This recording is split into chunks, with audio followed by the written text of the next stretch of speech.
Welcome to the Deep Dive. Today we're taking a shovel to the source material from J.L. Collins, the author of The Simple Path to Wealth. And this isn't just about shuffling your budget. This is really about a foundational shift in how we think about money. It is. Our mission here is to distill his 3 core rules for achieving real financial security. Yeah. And we're going to challenge some of the biggest cultural assumptions you might have. Things like debt, home ownership. Exactly. Yeah. And the real purpose of wealth itself. And that context is just so important for you to understand why this book hits so hard.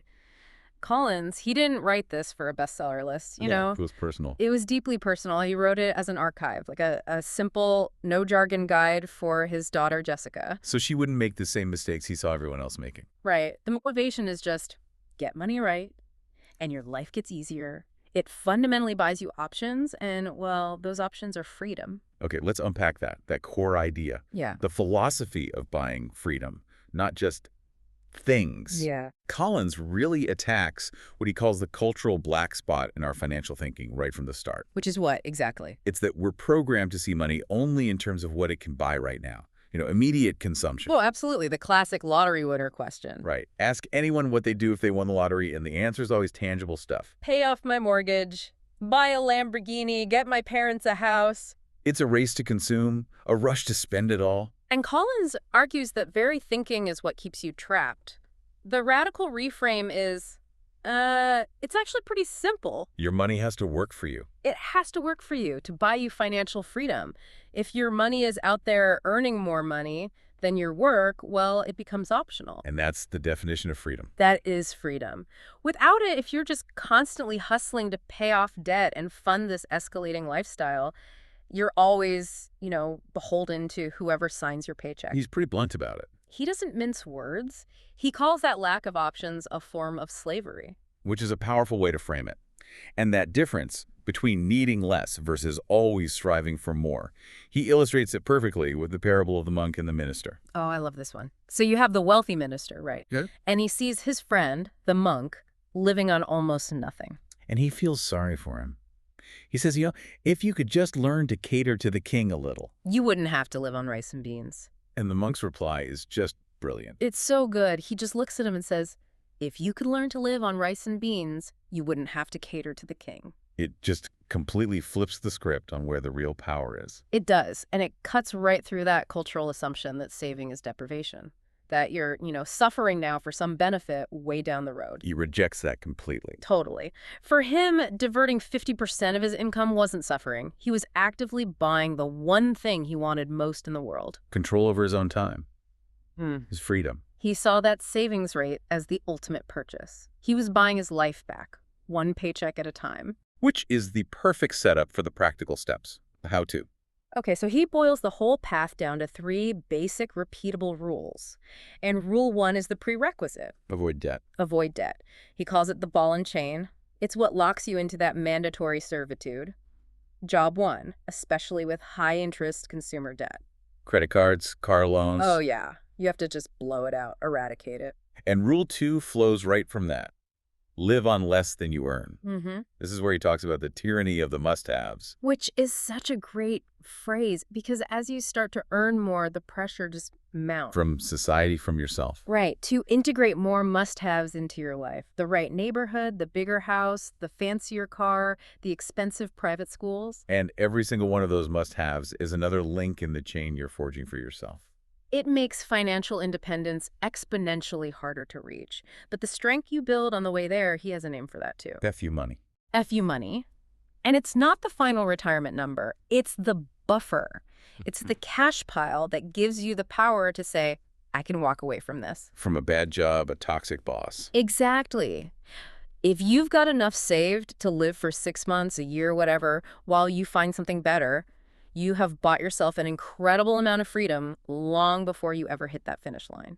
And this is where he starts to get, let's say, controversial, especially with the whole American dream narrative. You're talking about the house.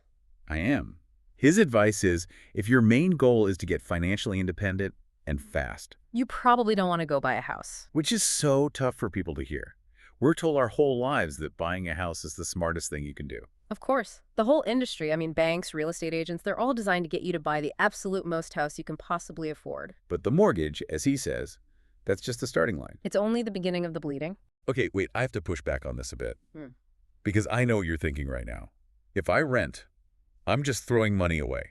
I'm paying someone else's mortgage. And losing out on a hedge against inflation. I get it. Right. Isn't a house this great, tangible investment that just grows and grows? Why is it such a bad idea? That is the story we're sold. But Collins argues you're comparing two very different things. Renting is passive. Owning is a very expensive, very active, and highly leveraged commitment. Meaning all the other costs. All the other costs. Think about the non-optional variable expenses. Property taxes, they only go up. Insurance. And then the big ones, the unpredictable maintenance bills. The new roof. That $20,000 new roof is not a choice. That $25,000 septic system repair, you just have to pay it. And those costs completely derail your ability to consistently save and invest. So even if the house goes up in value on paper, the cash you have to constantly pour into it just eats away at any real return. Precisely. He doesn't see a personal home as an investment. He calls it an expensive indulgence. And then there's flexibility. Or the lack of it. Huge point. Renting is flexible. You give your notice, get your deposit back, you leave. Getting out of a house is a nightmare. Commissions, closing costs, taxes. It's slow and expensive. And that flexibility is so critical when you're young and your career is dynamic. What if a great job opens up across the country? Or overseas. Yeah. I mean, my own path had me moving across 2 continents in 5 years.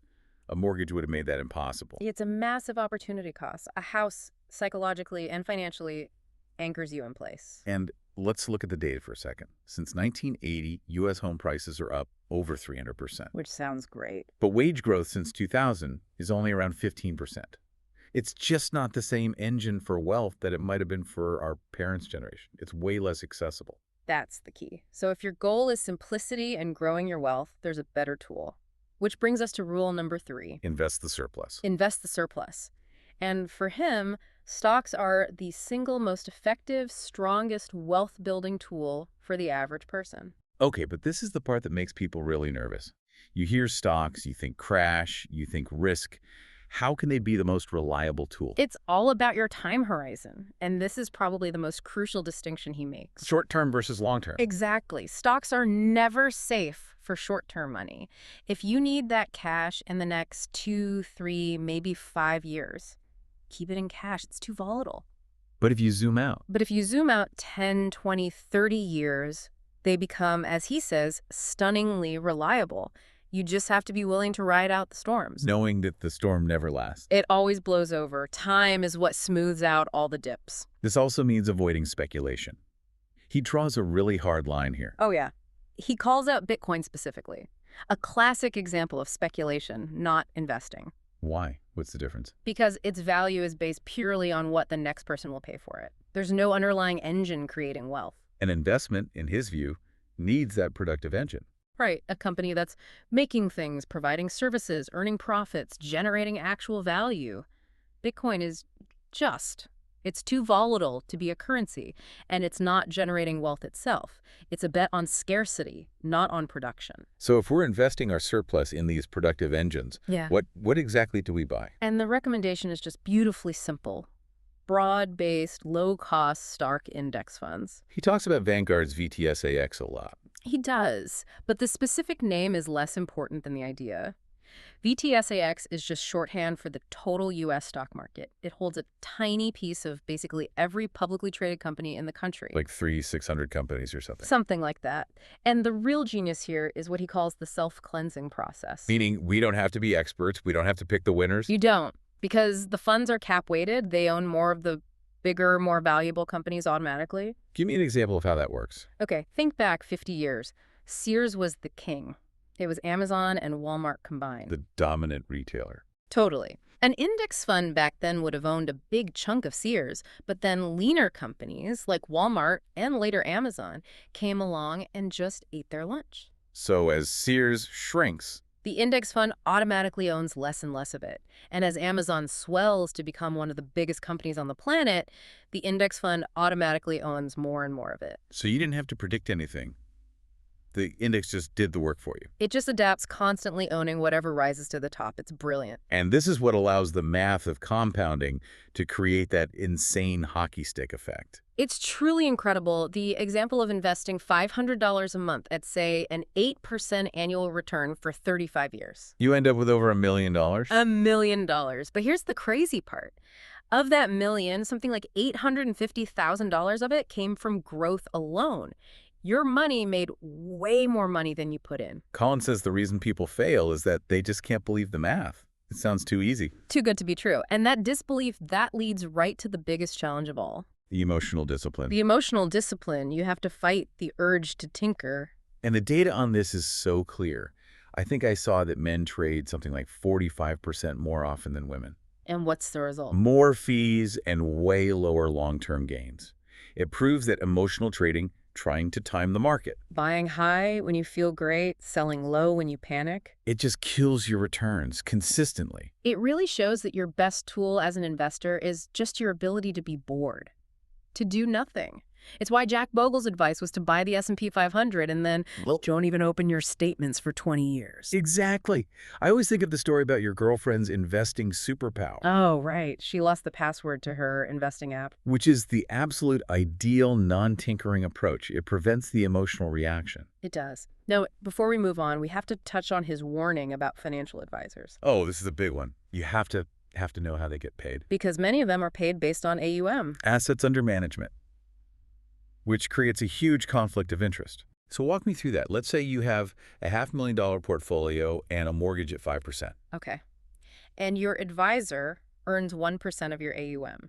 So they're making $5,000 a year from your account. And if you ask them, hey, should I pay off this 5% mortgage, which is a guaranteed 5% return for you? What are they going to say? Telling you to pay off that mortgage takes money out of the portfolio, which directly cuts their annual income. They are financially incentivized to keep your money in the market. Even if the best move for you is to kill the debt.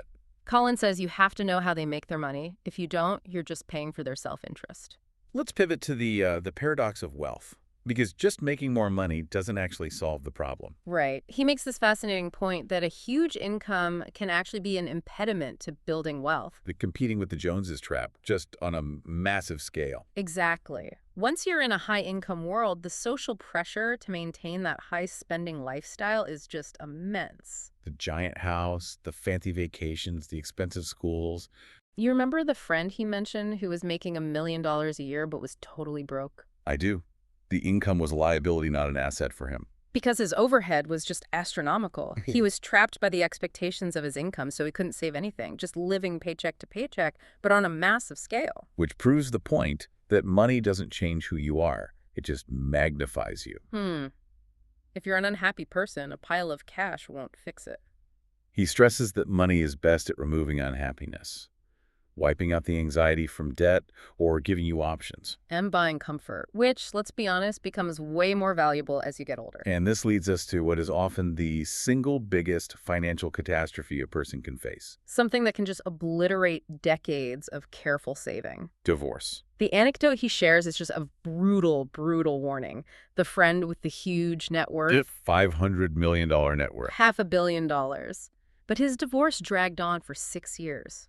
And because he was the higher earner, he was forced to pay his ex-spouse's legal fees the entire time. So he was literally funding the growth of her law firm. Precisely. And then, to pay the final settlement, he had to liquidate investments he'd made 20 years ago. Oh, the tax hit must have been catastrophic. Devastating. He didn't just lose the assets, he triggered massive capital gains taxes on 2 decades of growth. It was a complete financial obliteration. It makes the emotional choice of a partner a deeply financial choice as well. It does. And Colin says, it sounds unromantic, but choosing a financially compatible spouse is one of the most important decisions you'll ever make for your security. You don't have to agree on every little thing. No, but you have to agree on the big stuff. The core philosophy. Debt is bad. Saving for the future matters.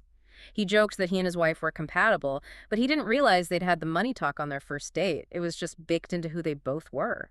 So if you came here today looking for the simple path, the shortcut to wealth, here it is. The 3 rules. Avoid debt. Live on less than you earn. And invest the surplus in broad-based index funds. Simple, but not easy. Right. Because the hurdle isn't the math. It's never the math, it's the psychology. We're wired for instant gratification. And saving is the opposite of that.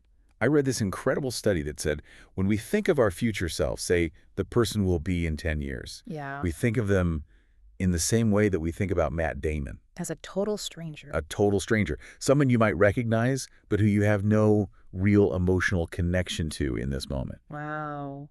So that leaves you with the final question to think about. Yeah. How do you overcome that basic human instinct? How do you prioritize the needs of a stranger, even when that stranger is you 10 years from now? Because in the end, Collins reminds us of the biggest picture. On a cosmic scale, none of this really matters. There's no grand meaning of life to find. The point is, you're here now. You're here now, make the best of it. This is the only life you've got. Get the money part right, and you free yourself up to actually enjoy the ride.